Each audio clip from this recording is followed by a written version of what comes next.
కొంచెం మానసిక ఆందోళనలో ఉన్నారు. ఉండడానికి కూడా కారణం నేను అర్థం చేసుకోగలను. ఇంట్లో ఉన్న పరిస్థితులు, బయట ఉన్న పరిస్థితులు, అధికారం కోల్పోయి ఎవరు పిలిచినా పలకకపోవడం వల్ల బెల్లు కొడితే కూడా ఎవరు వస్తలేరు. ఆ సంతగాడు కూడా సెలవు పెట్టిపోయిందంట.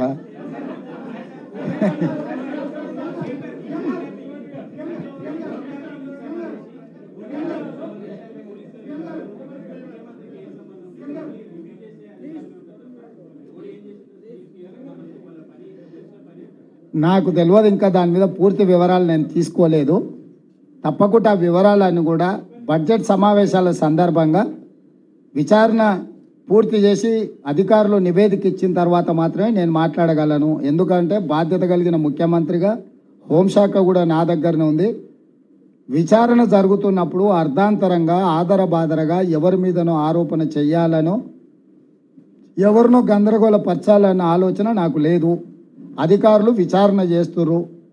ఏం జరిగింది, ఏం జరగబోతుందని అధికారులు నాకు నివేదిక ఇచ్చే వరకు నేను ఎలాంటి స్పందన ఈ టెలిఫోన్ ట్యాపింగ్ విషయంలో చెప్పదలుచుకోలేదు.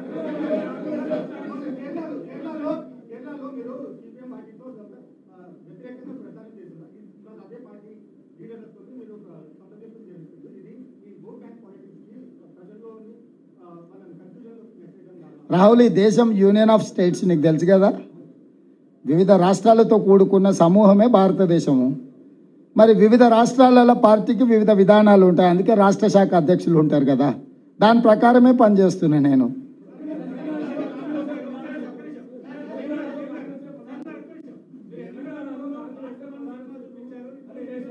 కేసీఆర్ డెఫినెట్గా అంటాడు, ఎందుకంటే మోడీని మెప్పించాలి, అమిత్ షాను ఒప్పించాలి బిడ్డ బెయిల్ కోసం.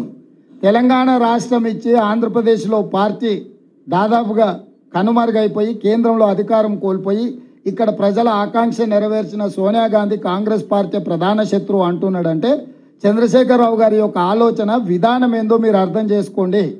ఈరోజు ఆయన ఎంతసేపు ఉన్నా రావణాసురుడు తపస్సు చేసి ప్రత్యక్షం చేసుకున్నట్టు ఈరోజు ఆయన ఎంతసేపు ఉన్నా అమిత్ షా మోడీని ప్రత్యక్షం చేసుకోవడానికి తపస్సు చేస్తున్నాడు.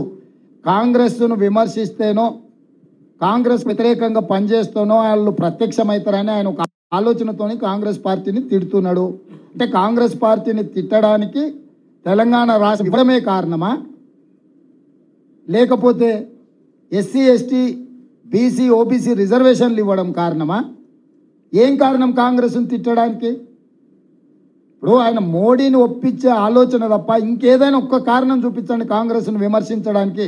10 సంవత్సరాలు వైఫల్యం చెందిన ప్రధానమంత్రి, దగా చేసిన ప్రధానమంత్రి, దేశాన్ని అప్పుల ఊబిలో ముంచేసిన ప్రధానమంత్రి నరేంద్ర మోడీ గారు అక్కడుంటే ఆయన గురించి మాట్లాడకుండా 100 రోజుల్లో 5 గ్యారెంటీలను అమలు చేసి 30,000 ఉద్యోగాలు ఇచ్చి బీసీ జనాభా లెక్కలు పెట్టి మెగా డిఎస్సి నోటిఫికేషన్ ఇచ్చి పబ్లిక్ సర్వీస్ కమిషన్లో గ్రూప్ 1 ఉద్యోగాలు 564